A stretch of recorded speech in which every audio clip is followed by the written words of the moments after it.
Hello, kindergartners. We're doing ELA. We are readers. We tell Jabari jumps.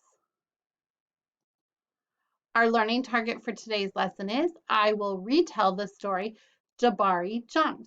So I'm going to tell who the characters, the setting, the beginning, middle, and end of the story Jabari jumps.